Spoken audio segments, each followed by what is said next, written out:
জামাত ইসলামীর অনেক স্বপ্ন পূরণ হচ্ছে তারেক রহমানের হাত ধরে, এমনকি স্বরাষ্ট্রমন্ত্রী সালাউদ্দিনের হাত ধরে। জামাত ইসলাম যদি ক্ষমতায় আসতো তাহলে তারা কি করত? তারা যেটা স্বপ্ন দেখেছিল যে আমরা ক্ষমতা আসলে এই কাজ করতাম, সেই কাজ এখন তারেক রহমান করছেন, সেই কাজ এখন স্বরাষ্ট্রমন্ত্রী করছেন। এ কারণে জামাতের লোকজন প্রধানমন্ত্রীকে ধন্যবাদ দিচ্ছেন, স্বরাষ্ট্রমন্ত্রীকে ধন্যবাদ দিচ্ছেন। দর্শক, কি ঘটেছে দেখেন, ইটস ভেরি ইন্টারেস্টিং। জামাত যুগ যুগ ধরে যে স্বপ্ন লালন করত, আল্লামা দেলোয়ার হোসেন সাঈদী এরা ওয়াজে যেটা বলতেন, মাওলানা কে এম ইউসুফ, মতিউর রহমান নিজামী, আলী হাসান মুজাহিদ, এরা কি স্বপ্ন দেখতেন, কি বলতেন? এবং একজন ট্র্যাডিশনাল জামাত শিবিরের স্বপ্ন কি?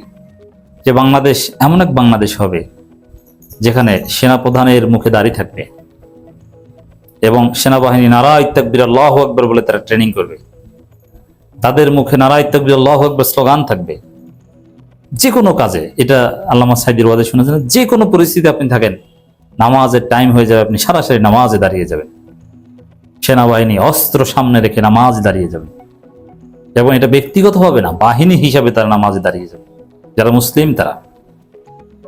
তো দর্শক, এবং সকালে তারা কোরআন তেলাওয়াত করবে, এরকম একটা স্বপ্ন জামাত শিবিরের লোকজন দেখে। হ্যাঁ, এখন সেদিকে যাচ্ছে। সেকুলার সেনাবাহিনীকে এখন ইসলামী মূল্যবোধে বিশ্বাসী সেনাবাহিনী হিসেবে গড়ে তুলছেন তারেক রহমান। এবং এই যে তারেক রহমান এবং সালাউদ্দিন আহমেদের প্রতি কি খুশি সেটা দেখাই। এবং জামাত স্বপ্ন দেখেছে যদি জামাত ক্ষমতায় আসতো তাহলে চীন সফরে যেতেন। কোথায়? আচ্ছা, জামাত সাপোজ ধরলাম 12 ফেব্রুয়ারি নির্বাচনে জামাত ক্ষমতায় এসে, তাহলে কোথায় যেত? সৌদি আরব? না, প্রথম সফরটা চীনই হতো। জামাতের পররাষ্ট্রনীতি নিয়ে যারা কাজ করেন তারা অনেকের সাথে আমাদের ভালো সম্পর্ক, আলাপ আলোচনা করেন। জামাতের ফরেন উইংয়ে যারা কাজ করেন তারা জানেন, এবং এটাই সত্য, আমিরে জামাত ক্ষমতায় আসতে তার প্রায়োরিটি থাকতো চীন সফরে যাওয়া, যেরকম তারেক রহমান গিয়েছেন, কোনো পার্থক্য নেই। আবার তুরস্কের সাথে একটা ডিপ রিলেশনস তৈরি করা। তো তুরস্কের পররাষ্ট্রমন্ত্রী ফিদান বাংলাদেশে এসেছিলেন, তাকে যেভাবে বাংলাদেশের পররাষ্ট্রমন্ত্রী, পররাষ্ট্র প্রতিমন্ত্রী, তারেক রহমান পররাষ্ট্র উপদেষ্টা, এর মানে 3 জন মন্ত্রী কার্যত যেভাবে বিমানবন্দরে যে রিসিভ করেছে, এটা বিরল সম্মান।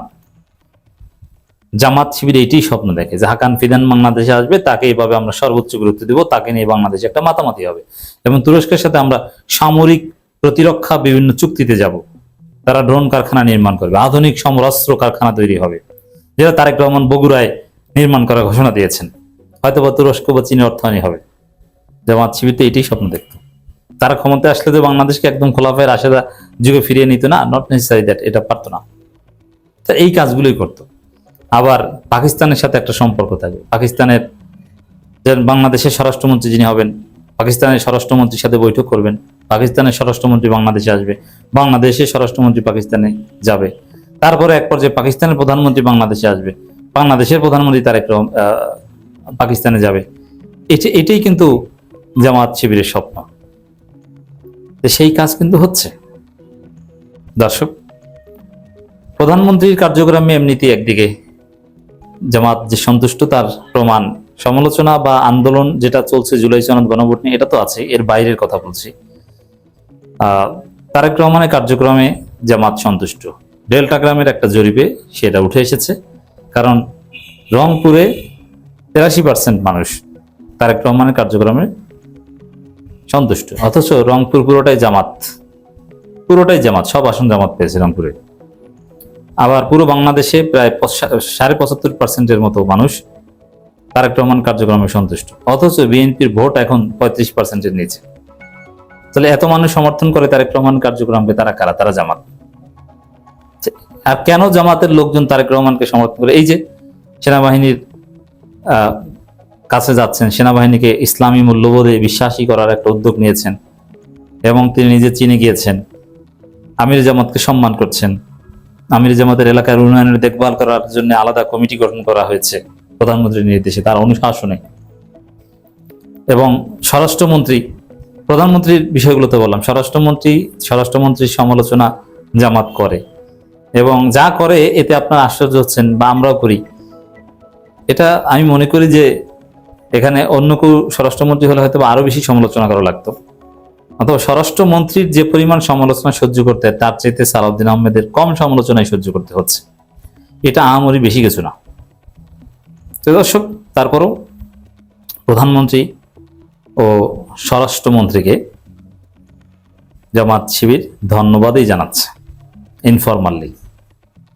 স্বরাষ্ট্রমন্ত্রী কার্যক্রমেও জামাত খুশি। কি বিশেষ একটা ঘটনা, অতীতে স্বরাষ্ট্রমন্ত্রীর বিরুদ্ধে অনেক অভিযোগ, অনেক রাগ ক্ষোভ, আমি মনে করি এই ঘটনার মধ্যে দিয়ে কমে গিয়েছে। এটা বাংলাদেশের জন্য বলা, আমি আলোচনাটা করছি জামাত শিবির পার্সপেক্টিভে, বাট এটা পুরো বাংলাদেশের জন্য একটা গুড নিউজ।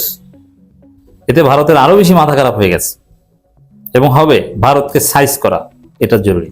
স্বরাষ্ট্রমন্ত্রী বলেছেন কয়েকদিন আগে যে আওয়ামী লীগ বাংলাদেশের রাজনীতি আর ফিরতে পারবে না।